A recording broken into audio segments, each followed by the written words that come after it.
Assalamualaikum warahmatullahi wabarakatuh.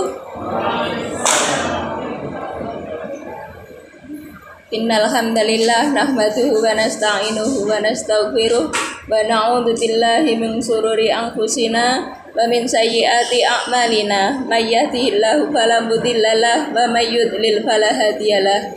Asyhadu an la ilaha illallah wahdahu la syarikalah wa asyhadu anna Muhammadan abduhu wa rasuluh.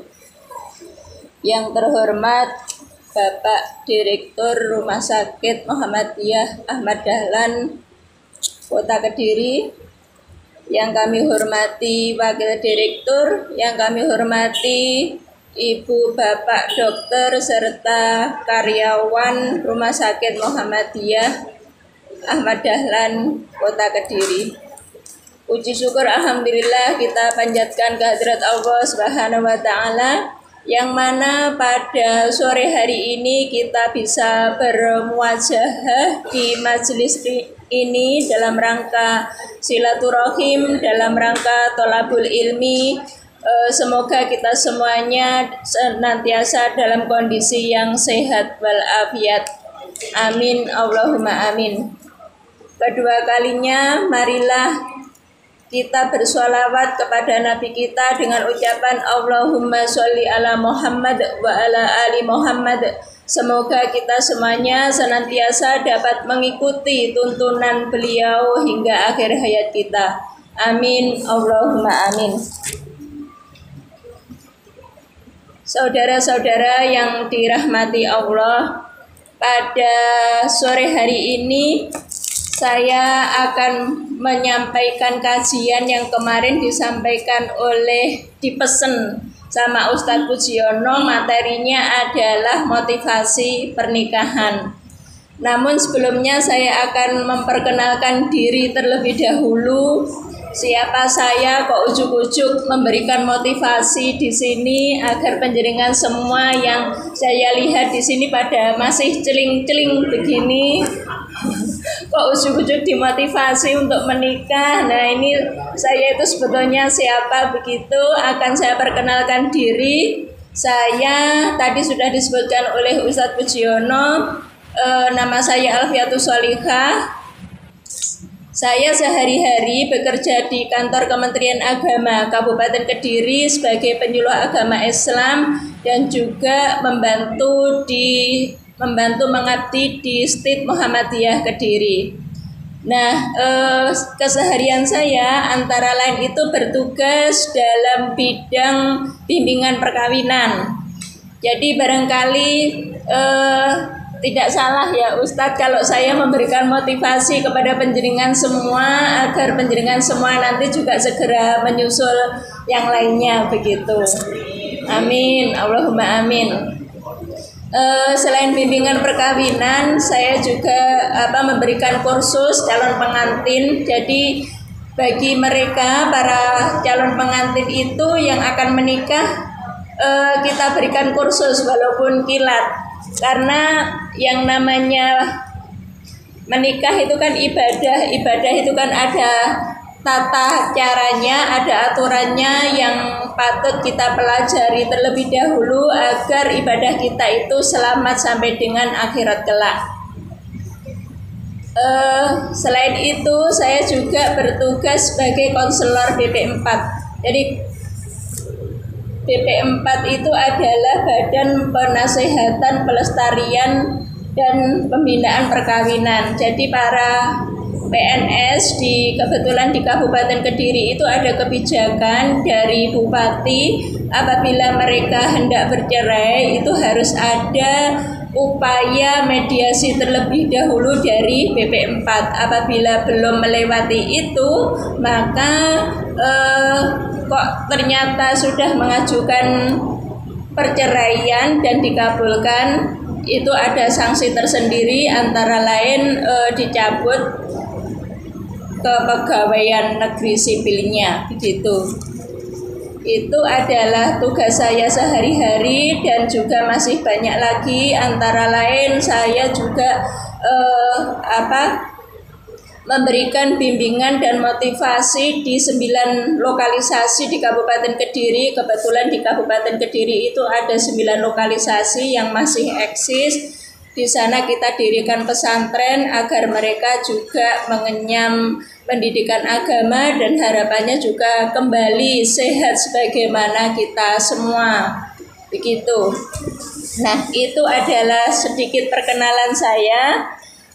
Langsung saja pada hari ini sebagaimana materi yang saya share kepada panjenengan semua yang sudah saya fotokopi. Apabila barangkali ada yang belum menerima bisa kinceng di temannya begitu. Materinya adalah terkait dengan esensi pernikahan. Ada yang sudah menikah di sini?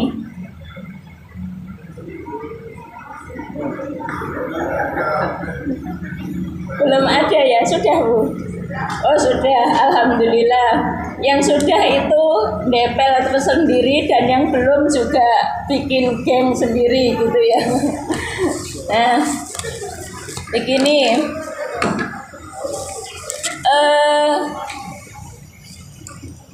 Menikah itu kenapa kok ada tuntunannya di dalam Islam? Karena memang pernikahan itu adalah solusi terbaik bagi kita yang pengen menyempurnakan agama kita.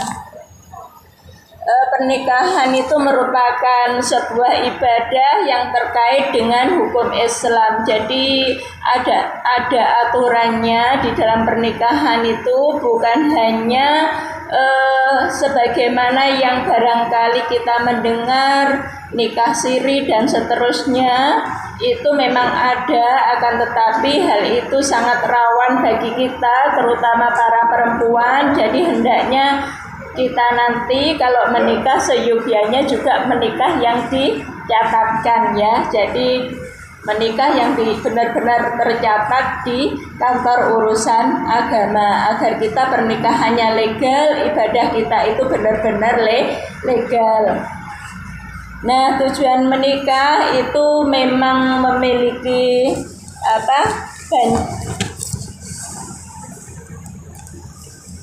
memang beragam. Jadi di sini yang pertama kita itu saya tuliskan di situ antara lain bahwa menikah itu dalam rangka mengikuti perintah Allah Subhanahu wa taala. Ada yang sudah punya pacar?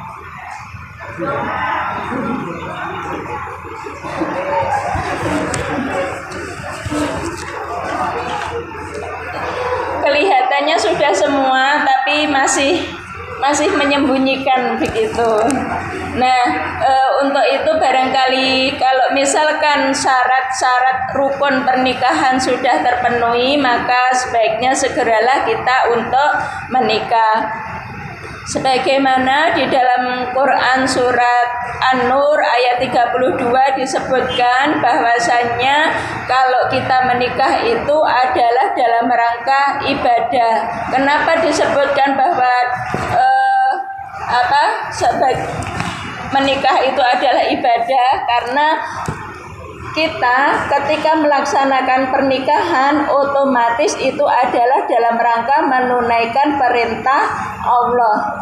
Menunaikan perintah Allah itu berarti otomatis menghindari larangan Allah.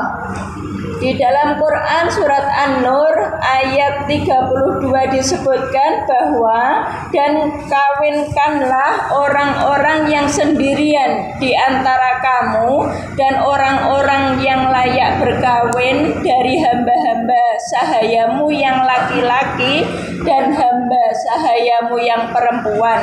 Jika mereka miskin, Allah pasti akan memberikan kemampuan atau memampukan atau memberikan kekayaan kepada mereka dengan segala karunia yang diberikan Allah. Dan Allah Maha Luas lagi Maha Mengetahui.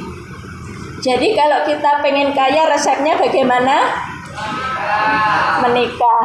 Betul. Ya kan Pak Pujiono? Yeah. Berarti Pak Pujiono semoga segera menikah.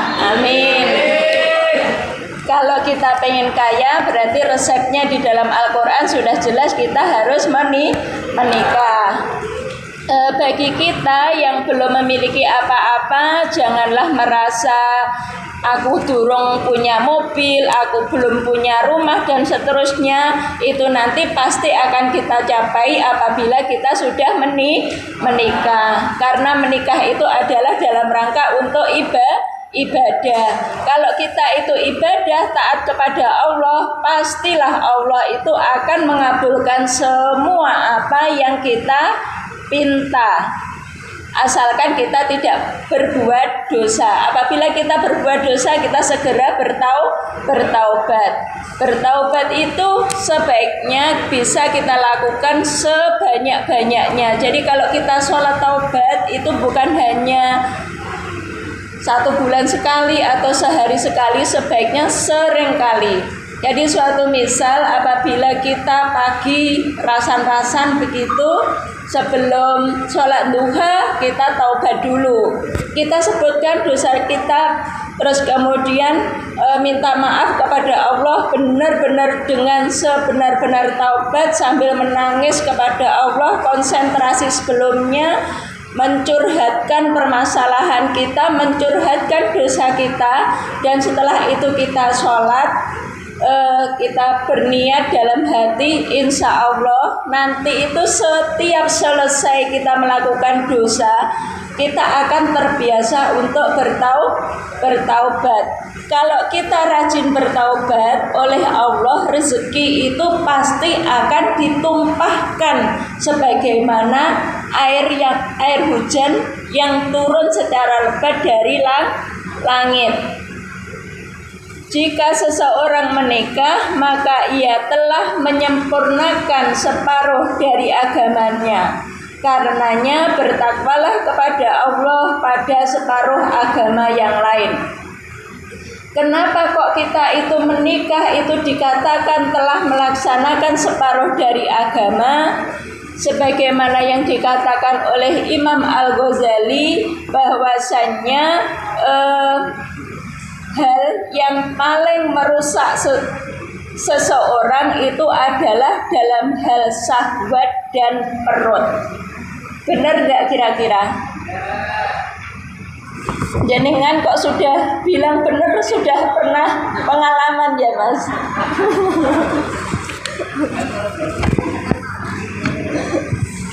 Iya. Jadi memang banyak sekali kita jumpai ya, ketika misalkan misalkan dalam hal puasa, ketika kita puasa, ya Allah wis gak kuat ngempet, lemes banget, kersane ngalah di rumah tidak ada apa-apa. Sudah pulang dari rumah sakit maghrib, terus kemudian belum lagi dalam perjalanan, nyampe rumah lah kok sudah manjing sholat tarawih, mau ada apa-apa, mau makan, belum sahur, belum sempat kok sahur, belum sempat berbuka, belum ada apa-apa. Terus kemudian di situ lah kok ada makanan. Padahal makanan itu belum jelas, misalkan kita jujuk di rumah, makanan siapa, makanan adik kita atau makanan siapa, belum jelas, akhirnya kita ambil. Padahal itu makanan yang belum jelas disediakan untuk kita. Itu antara lain modelnya dari syahwat perut. Terus kemudian syahwat syahwat yang itu. Kadang kita melihat lelaki yang tampan atau perempuan yang cantik begitu, akhirnya kita lupa disuawan terus. Padahal pandangan pertama itu adalah rezeki, pandangan berikutnya apa? Dosa. Iya betul. Wes ben dadi rezeki tak sawange terus gak usah kedep. Kira-kira boleh enggak begitu? Boleh. Terus kemudian kalau kita itu sudah tahu wanita cantik begitu, biasanya kita akhirnya terlena. Terus kemudian kita apapun yang diminta oleh dia, asalkan dia bisa jatuh cinta ke kita, akhirnya memperlenakan kita. Nah, akhirnya segalanya bisa katut. Lah itulah antara lain mengapa dikatakan bahwasanya kalau kita menikah itu bisa menyempurnakan separuh dari agama kita. Jadi kalau kita pengen selamat dari syahwat perut dan kemudian syahwat yang itu, maka sebaiknya kita segera menikah. Kalau kita di rumah sakit kadang melayani pasien yang buateng, ya Allah buatengi, Masya Allah begitu, terus kemudian ya kan ada yang kerosok gitu terus kemudian yang laki-laki juga begitu, ya Allah wayune begitu, terus kita tidak punya tempat untuk menyalurkan itu, maka sebaiknya kita segera menikah agar kita segera dibimbing oleh Allah bahwa kita punya yang lain, punya yang halal bagi kita itu.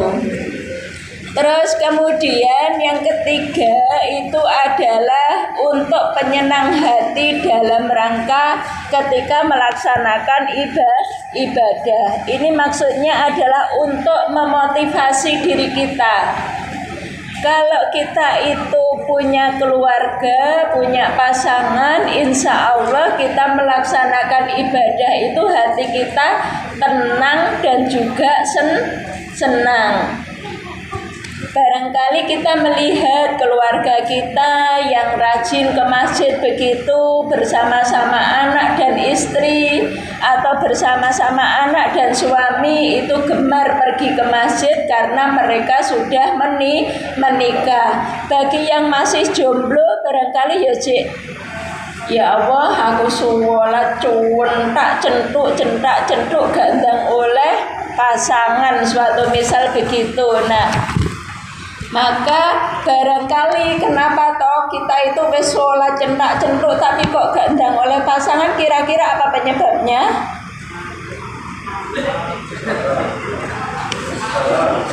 Apa Mas?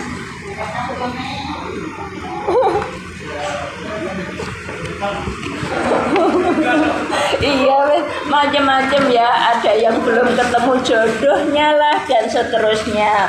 Akan tetapi sebagaimana di awal tadi bahwa Allah itu pasti akan memberikan rizki kepada kita. Jumeneh kok jodoh, apapun yang diminta itu pasti dikasih, asalkan kita itu banyak bertaubat. Insya Allah kalau kita itu sering-sering bertaubat, kita nanti oleh Allah pasti akan diberi. Nah, itu banyak sekali pengalaman yang barangkali akhir-akhir ini sering saya dapatkan ketika kita rajin bertaubat.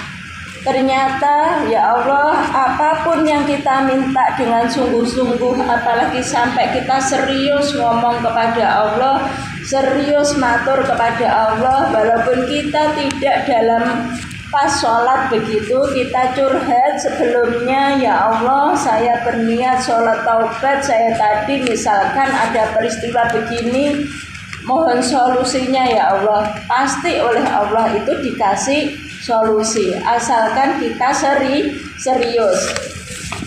Nah, berikutnya adalah membantu menahan pandangan yang haram.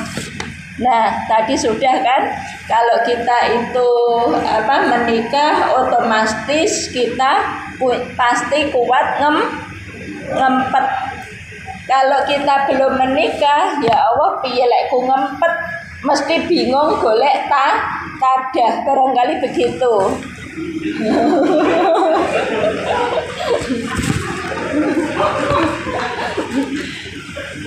Nah, terus berikutnya adalah menjadi golongan yang ditolong oleh Allah. Di sini Rasulullah Shallallahu Alaihi Wasallam bersabda, ada 3 kelompok manusia yang pasti diberikan pertolongan oleh Allah, yakni yang pertama adalah mereka yang berjihad di jalan Allah. Berjihad di jalan Allah itu macam-macam. Antara lain kita menuntut ilmu, itu adalah termasuk berjihad di jalan Allah. Kita datang ke masjid ini tadi dari ruang kerja ke sini, itu namanya juga sudah berjihad. Asalkan niat kita benar, bukan karena diabsen sama Pak Pusiono, tetapi niat kita lillah karena Allah untuk menuntut ilmu. Terus kemudian ketika kita tadi dari rumah menuju ke sini, ke rumah sakit bekerja, asalkan niat kita juga benar, maka niat yang benar-benar lillah inilah yang namanya adalah berjihad. Kemudian yang kedua adalah pemuda yang menikah karena menjaga kehormatan dirinya. Jadi kalau panjenengan nanti menikah itu dalam rangka ibadah, dalam rangka menjaga kehormatan diri, maka insya Allah pasti akan memberikan pertolongan. Suatu misal bagi panjenengan yang sudah punya dip-dipan kok gak ndang kenek toh. Begitu, ada enggak yang gitu? Ada kan, ya Allah wis tak dip gak ndang kenek begitu. Curhat saja sama Allah. Curhat sama Allah, minta pertolongan, ya Allah, Engkau sudah menjanjikan bahwa kalau saya menikah atas namamu, Engkau akan memberikan pertolongan kepadaku. Ya Allah, tolonglah berikan janji, tunaikan janjimu itu padaku. Insya Allah nanti apa yang panjenengan dipkan itu akan segera, iya begitu ya. Jadi curhat saja sama Allah, nggak usah kepada temannya. Kalau kepada temannya bisa-bisa nanti malah Terus berikutnya adalah budak yang berusaha memerdekakan diri agar leluasa beribadah. Nah, yang dimaksud budak di sini ini memang banyak beragam. Antara lain suatu misal kita bekerja di suatu tempat begitu, lah kok ternyata kita itu bekerja di situ kita tidak bisa maksimal di dalam ibadah kita. Maka kalau sudah begitu kita bisa curhat kepada Allah, matur kepada Allah bahwa Allah sudah berjanji, ya Allah saya pengen keluar dari sini dalam rangka mendekatkan diri kepadamu. Itu termasuk kita itu laksana budak. Kalau sudah seperti itu, kita diperdaya oleh pekerjaan, kita diperdaya oleh dunia. Kita itu kita sering bilang inna lillahi wa inna ilaihi raji'un. Segala sesuatu ya inna lillahi, sesungguhnya milik Allah dan akan kembali kepada Allah. Kita sering bilang begitu, akan tetapi kita belum sering bisa mengimplementasikannya. Jadi yang namanya pekerjaan, yang namanya karir, yang namanya aktivitas apapun yang di dunia ini, wis tetek bengek dan seterusnya, mulai baju dan seterusnya, itu adalah milik Allah. Apa yang ada di depan kita, entah itu HP, entah itu diri kita ataupun pacar kita atau orang tua kita, dan semuanya itu adalah milik Allah. Maka pasrahkan semuanya itu kepada Allah. Kalau kita waktunya harus konsentrasi menghadap Allah, maka kita juga harus konsentrasi menghadap Allah. Ketika azan berbunyi, kita itu ada panggilan untuk sholat. Tetapi ketika ada panggilan untuk sholat, ternyata ada pekerjaan yang masih ganjil, yang minta diselesaikan lebih dulu, lebih baik diselesaikan. Kenapa demikian? Nanti daripada ganjil, ketika kita sholat, ingatan kita itu tidak konsentrasi pada Allah, tetapi pada pekerjaan. Maka sebaiknya yang namanya sholat itu adalah kita harus benar-benar konsentrasi kepada Allah. Kita walaupun tidak banyak tidak banyak, tetapi kita benar-benar konsentrasi tulus bahwa kita sedang melakukan sholat. Pada saat itu gunakan sholat itu benar-benar untuk mengadu seluruh permasalahan kita. Kadang kita sholat Fatihah saja nggak lama, ya kan? Nah akhirnya kita nggak iso angen-angen sak maknane. Kita sering baca Fatihah, tetapi misalkan mulai dari ketika kita sering ihdinas shiratal mustaqim, ya Allah tunjukkanlah saya ke jalan yang lurus. Tetapi apa yang kita perbuat itu nggak lurus. Kira-kira kalau sudah seperti itu kita munafik enggak? Munafik kan dengan ucapan kita. Lah kita wis minta kepada Allah tunjukilah ke jalan yang lurus, lah kok kita berbuat dolim. Nah itu namanya kita mengingkari doa kita sendiri. Maka dari itu ketika kita sholat, upayakan waktu semaksimal mungkin, walaupun tidak banyak rokaatnya.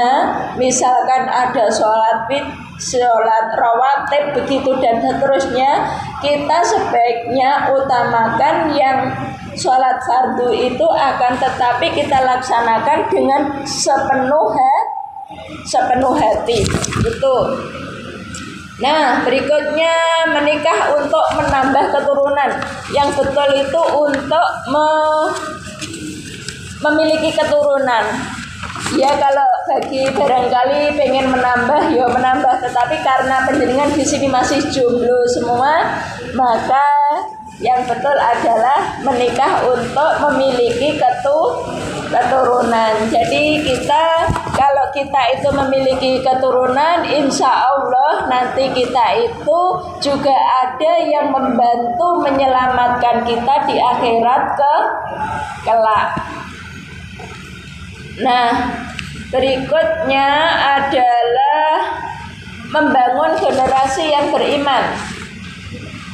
Kalau kita menikah, insya Allah upaya membangun generasi yang beriman itu akan bisa tercapai dengan syarat bahwasanya jodoh yang kita pilih atau pasangan yang kita pilih itu adalah pasangan yang benar-benar kuat agamanya.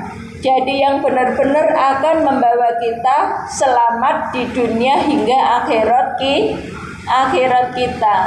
Kalau kita itu memilih jodohnya benar, insya Allah nanti itu kita pasti akan senantiasa dibimbing oleh Allah. Yang pertama, haruslah agama yang menjadi pilihan kita. Apalagi para perempuan, jangan sampai nanti kita para karyawati rumah sakit yang sangat keren ini punya jodoh yang agamanya tidak kuat.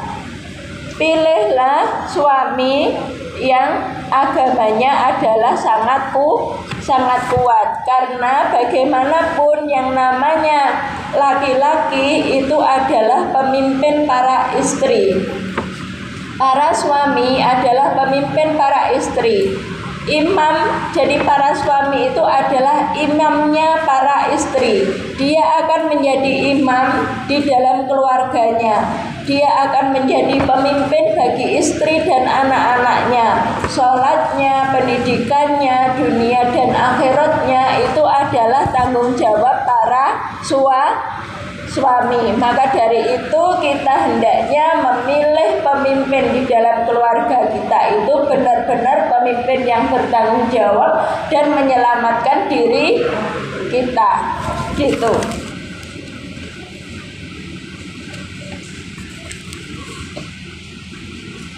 Berikutnya adalah mengikuti sunnah para rasul. Jadi kalau kita menikah antara lain dalam rangka mengikuti sunnah Rasulullah Shallallahu Alaihi Wasallam dan juga rasul-rasul yang lain. Rasul-rasul yang lain itu juga menikah. Jadi semua itu juga menikah. bukan golongan yang mengikuti Rasul jika ia tidak menikah. Dari Aisyah radhiyallahu an berkata, Rasulullah shallallahu alaihi wasallam bersabda, menikah itu termasuk dari sunnahku. Siapa yang tidak mengamalkan sunnahku, maka ia tidak mengikuti jalanku. Menikahlah karena sungguhnya ia membanggakan. Sesungguhnya aku sangat bangga terhadap kalian atas umat-umat yang lainnya. Siapa yang mempunyai kekayaan maka menikahlah, dan siapa yang tidak mampu maka hendaklah berpuasalah, karena sungguh puasa itu adalah tameng baginya. Jadi Pak Pusiono jika belum ketemu ya puasa dulu ya. Berikutnya, kalau kita menikah, hidup kita akan bertambah tenang. Itu di dalam surat Ar-Rum ayat 21 disebutkan, dan di antara tanda-tanda kekuasaannya dia menciptakan untukmu istri-istri dari jenismu sendiri supaya kamu cenderung merasa tentram. Jadi kalau sebetulnya kalau kita itu cari jodoh, yang pertama asalkan kita sudah ketemu seseorang kok sudah atiku kok wis ayem ya cedek begitu, kira-kira itu sudah menjadi salah satu indikasi bahwa kita sudah merasa tentram ketika di sampingnya. Tinggal melihat persyaratan yang lain, apakah dia agamanya sudah bagus. Kalau misalkan agamanya sudah bagus, ya sudah. Nah, jadi sebetulnya kita praktis-praktis saja, akan tetapi untuk misalkan ya Allah Bu, urung punya ini, urung punya ini, ya resepnya sebagaimana di awal tadi, kalau kita pengen kaya kita harus menikah. Nah, berikutnya adalah keuntungannya menikah itu, yang pertama adalah bermain-main dengan pasangan itu berpahala. Jadi bercumbu rayu atau bermesraan dengan suami atau istri kita itu ada pahalanya. Kalau kita bercumbu rayu dengan orang lain, yang ada adalah dosa. Maka segera menikah agar kita nanti senantiasa dapat pahala. Terus memberikan nafkah itu bernilai sedekah. Jadi kalau kita memberikan nafkah kepada keluarga kita, itu nilainya menjadi sedekah apabila kita menikah. Berikutnya, bercumbu rayu dengan istri itu juga sedekah. Jadi bermesraan itu juga sedekah bagi mereka yang sudah menikah. Nah, itu sedikit materi yang dapat saya sampaikan. Ada yang ditanyakan, monggo.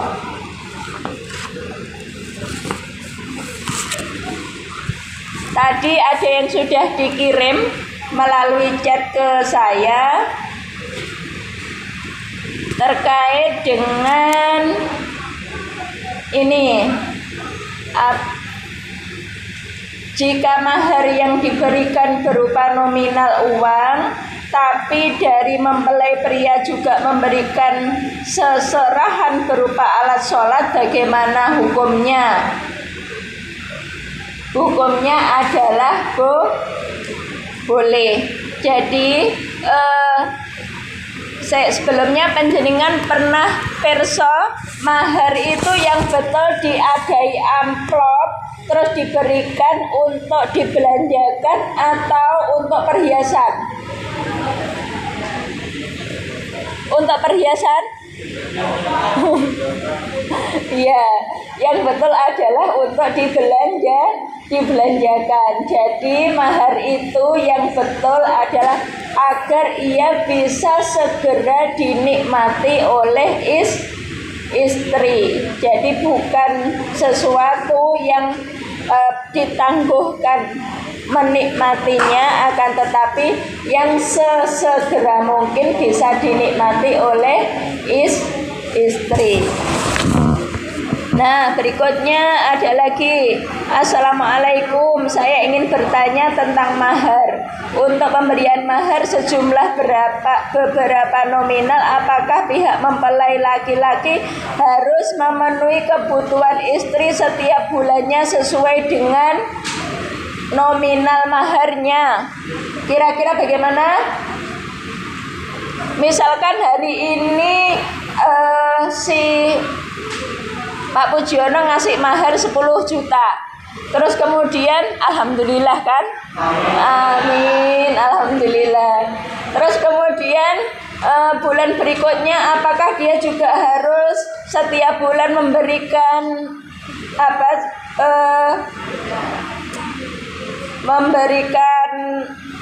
istilahnya kebutuhan sebanyak itu, atau maksudnya adalah memberikan nafkah sebanyak itu?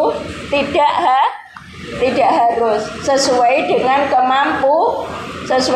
kemampuan. Nah, dan bagaimana menurut pandangan dan hukum Islam tentang mahar tersebut? Pada intinya mahar itu tidak perlu banyak-banyak, akan tetapi mahar itu bisa langsung dimanfaatkan. Dan perempuan yang baik adalah yang tidak terlalu membebani calon suami terhadap maharnya itu. Ada lagi yang ditanyakan?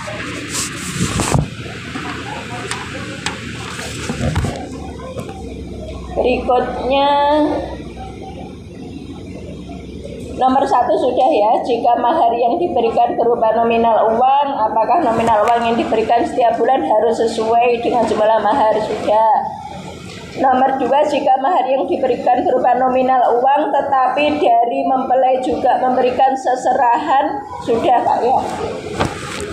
Nomor 3, amalan-amalan apa yang bisa dilakukan agar kita bisa segera bertemu dengan jodoh kita? Amin. Ini materi yang ditunggu-tunggu.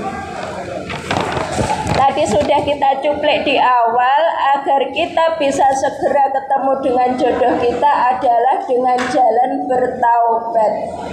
Terus terang barangkali ini sedikit sharing atau pengalaman. Saya dulu itu menikah di usia 29. Jadi usia 29 itu usia yang sudah injury time, ya kan?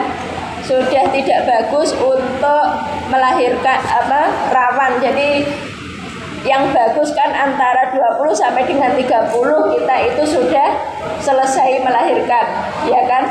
Nah, saya di usia 29. Nah, entah itu masalahnya apa. Kemudian barangkali yang menjadi masalah lagi antara lain saya haid di usia 25. Jadi haid saya itu usia 25 baru haid. Nah, di usia 29 itu orang tua saya orang desa.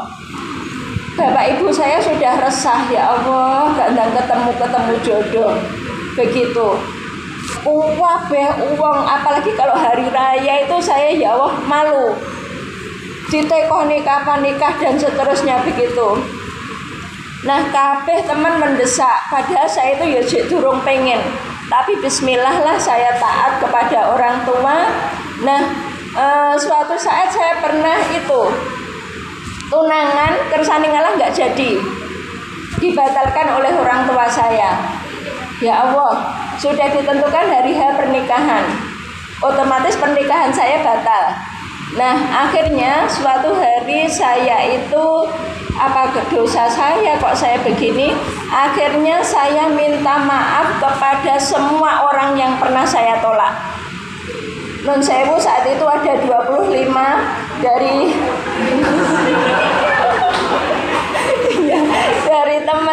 dari teman MTS, aliyah, kuliah itu dan teman organisasi itu tak hitung satu-satu, tak datangi satu-satu, saya mintai maaf. Saya benar-benar minta maaf. Setelah itu saya sholat taubat. Kemudian alhamdulillah besoknya saya itu langsung ketemu, dijodohkan. Walaupun dijodohkan, tetapi alhamdulillah ketemu juga begitu. Nah, itu antara lain. Jadi ketika kita benar-benar sudah curhat kepada Allah, menghilangkan dosa kita, antara lain penyebabnya kenapa kok gandang ketemu, antara lain kan juga kita pernah menyakiti orang. Nah, pernah juga saya ngasih resep ke teman, kebetulan dia sudah 12 tahun menikah tidak segera punya keturunan.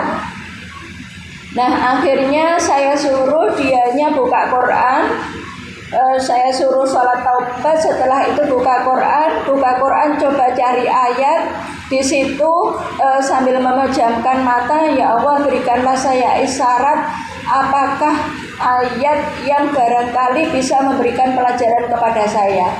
Kemudian dibukalah ayatnya, ternyata ayatnya adalah isinya tamparan-tamparan buat dia, bahwasanya dia di situ di ayat tersebut ditunjukkan agar dia itu benar-benar minta maaf atas kesalahannya. Akhirnya setelah itu dia juga terus taubat. Setelah itu alhamdulillah dia juga segera diberikan keturunan. Begitu. Jadi pada intinya dari pelajaran taubat itu sangat banyak sekali yang bisa kita kita peroleh. Insya Allah kita akan segera dikabulkan apa yang kita harapkan dengan cara bertaubat. Tata cara sholat taubat dan waktu yang tepat. Nah, ini ada tata cara yang taubat dan waktu yang tepat. Nah, untuk ini begini, penjenengan atau kita semua perlu menengok sebelum kita sholat taubat, kita benahi dulu wudhu kita. Apakah wudhu kita itu benar-benar sudah wudhu yang sempurna atau belum? Kadang kita wudhu epek-epek. Mas, jenengan kalau wudhu berapa menit? Berapa menit kira-kira? Wudhu, iya. 3 menit. Ada ya? Kadang kita itu sebagai umat Islam dikasih tuntunan wudhu itu kita belum benar wudhunya. Maka sebelum kita meningkat di sholat taubat, kita benahi dulu wudhu kita. Wudhu kita biasanya kita hanya niat sambil membersihkan tangan, kita niat, terus di dalam wudhu kita diam saja, ya kan? Kita tidak berdoa apa-apa. Padahal kalau kita buka kitabnya Imam Al-Ghazali, penjenengan bisa melihat bahwa setiap gerakan wudhu itu ada doanya. Walaupun doa itu tidak dikeluarkan secara lisan, tetapi dalam hati kita itu harus kita niatkan benar-benar apa yang kita mau itu di dalam wudhu tersebut. Jadi suatu misal ketika kita belum wudhu, pertama kita membasuh telapak tangan kita, benar-benar dibersihkan, setiap jari ini dibersihkan. Maka kita kadang terus terang saya juga kaget, ya Allah iki lho sholat jane wong iki tetapi kakine kok kayak gitu ya, meletek wireng gak dibersihkan. Itu tandanya wudhunya belum benar. Kalau kita wudhunya benar, hal sekecil itu tidak bakalan ada. Jadi suatu misal di awal kita wudhu, tangan ini benar-benar harus bersih. Jadi penjenengan sendiri kan juga memberikan pelajaran bagaimana tata cara membersihkan tangan, ya kan? Apalagi pada saat ini barusan kita kena COVID yang saat ini belum kelar. Ini benar-benar harus bersih. Ya Allah, jadikanlah tangan ini adalah tangan-tangan yang bersih, suci dan mensucikan, berkah dan memberkahi. Jadi setiap jari kita bersihkan terlebih dahulu. Jadi sebelum meningkat kepada sholat taubat, kita benahi dulu wudhu kita. Setelah itu kemudian kita berniat melaksanakan wudhu, berdoa atau berniat wudhu. Setelah itu kita berkumur. Berkumur itu kita sambil bertaubat. Ya Allah, bersihkanlah semua penyakit yang ada di mulut saya.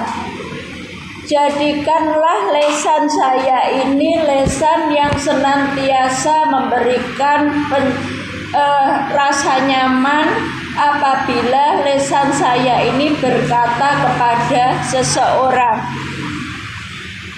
Jadi setiap itu kita, apapun yang kita niatkan, suatu misal kita sedang sariawan, ya Allah bersihkanlah penyakit atau sembuhkanlah sariawan yang saya derita di mulut saya. Begitu. Nah setelah itu umur, pokoknya apapun yang panjenengan inginkan dari mulut panjenengan ini ingin tercapai, ya sampaikan di situ. Satu misal, ya Allah saya akan nuturi anak saya. Kalau saya begitu, ya Allah saya akan nuturi anak saya, jadikanlah lesan saya ini lesan yang senantiasa menggembirakan hati anak saya. Itu saya ucapkan ketika kita wudhu. Kemudian setelah mulut agak kita ke hidung, menghirup air itu sampai berasa sakit. Panjenengan kalau menghirup air sampai berasa sakit enggak? Alhamdulillah. Kalau enggak, jangan-jangan hanya diogok-ogok gitu irungnya. Enggak ya. Nah, jadi ketika menghirup air pun juga diniati, ya Allah keluarkanlah seluruh penyakit yang ada di dalam diri saya, baik penyakit hati maupun penyakit fisik. Jadi corona itu sebetulnya kalau kita wudhunya benar, insya Allah kita juga akan tidak akan kena itu. Jadi itu terus diniati sampai 3 kali, apapun yang pengennya panjenengan dapatkan. Ya Allah jadikanlah hidung saya ini hidung yang selamat dari bau neraka. Jadikanlah hidung saya ini adalah hidung yang nantinya akan menghirup indahnya udara surga. Nah setelah itu kemudian wajah kita niatkan juga. Ya Allah cerah bersihkanlah wajahku sebagaimana Engkau mencerahkan dan membersihkan wajah para kekasih-Mu. Begitu. Terus kemudian cerah bersihkanlah wajahku demikian juga akhlakku dan seterusnya. Jadi apa yang pengen panjenengan dapatkan di wudhu itu harus segera dilakukan, karena wudhu itu sarana menuju ke sholat. Jadi kita jangan serta-merta sholat dulu sebelum wudhu kita benar. Barangkali inilah kenapa kok kita doa-doa itu tidak segera dikabulkan oleh Allah, karena kita belum benar di dalam persyaratannya, begitu. Nah setelah itu kemudian tangan kita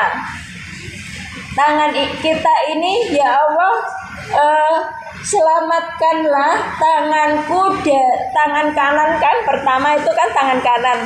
Selamatkanlah tangan kanan saya ini dan nanti bisa menerima amal kebajikan di akhirat kelak. Jadi bisa menerima catatan amal dari tangan kanan, dan selamatkanlah tangan kiri saya dari catatan amal buruk.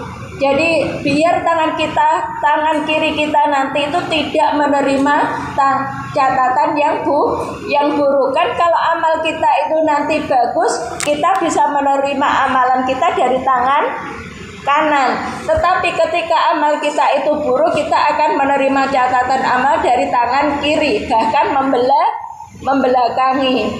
Nah, Jadi itu adalah barangkali orientasi yang panjang. Kemudian untuk saat ini, ya Allah berikanlah tangan saya ini tangan yang senantiasa memberikan kebaikan, memberikan pertolongan kepada semua orang. Jadi itu diawali dari saat ini, setiap wudu diniati. Terus kemudian setelah itu ke kepala.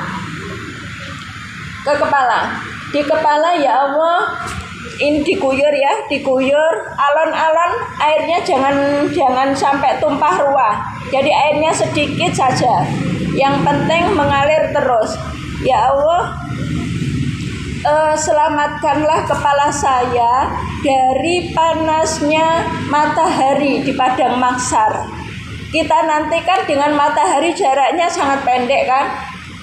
Hanya 1 kilan. Itu otomatis sangat panas sekali. Maka sedini mungkin kita berdoa kepada Allah agar kita diselamatkan oleh Allah dari panasnya api di padang mahsyar. Begitu. Terus selain itu, jika kita punya sakit, ya Allah, kepala saya ini sedang sakit, ya Allah berikanlah kesehatan yang sempurna. Suatu misal begitu. Setelah itu telinga ini juga terus 3 kali diopeni, diniati. Ya Allah, jadikanlah telinga saya ini telinga yang senantiasa mendengarkan kebaikan, bukan telinga yang mengarahkan saya kepada api neraka. Terus begitu sampai dengan kaki pun juga begitu, dibersihkan dengan sebaik-baiknya, mulai jari-jari kaki diangkat sampai dengan di atas lutut, diniati, dikosoi, diopeni, disayang-sayang, dan seterusnya secara lembut. Bahwasanya kita minta kepada Allah agar kaki yang kita punya ini jangan sampai menuntun kita ke nerakanya. Selamatkanlah kaki saya ini pada langkah yang benar, ya Allah. Jangan Engkau arahkan kaki saya ke neraka-Mu. Begitu. Jadi pokoknya terus kita minta bimbingan kepada Allah pada saat baru kita wudu. Nah, kemudian nanti untuk sholat taubat itu ada tata cara tersendiri, sebagaimana sholat rawatib begitu. Jadi kita pokoknya seringlah. Tetapi sebelum kita bertaubat, dengan sepenuh hati curhat dulu kepada Allah sambil berdiri minta ampun di saat itu, menyampaikan apa yang hendak dicurhatkan, apa yang hendak ditaubati. Begitu. Sudah ya.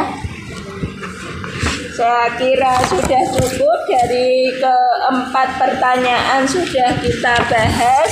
Apabila ada beberapa pertanyaan atau mungkin konsultasi, boleh WA ke saya. Nanti untuk nomor WA-nya bisa tanya ke Pak Pujono ya, Pak Pujono. Dari saya, semoga materi kita pada sore hari ini ada guna dan manfaatnya. Amin. Ada berkahnya bagi kita di dunia hingga akhirat nanti. Amin. Allahumma amin. Saya apabila menyampaikan beberapa hal kurang jelas atau kurang menarik, enek guyonane, saya mohon maaf yang sebesar-besarnya. Hidup kesepian tanpa kekasih. Cukup sekian, terima kasih. Wassalamualaikum warahmatullahi wabarakatuh.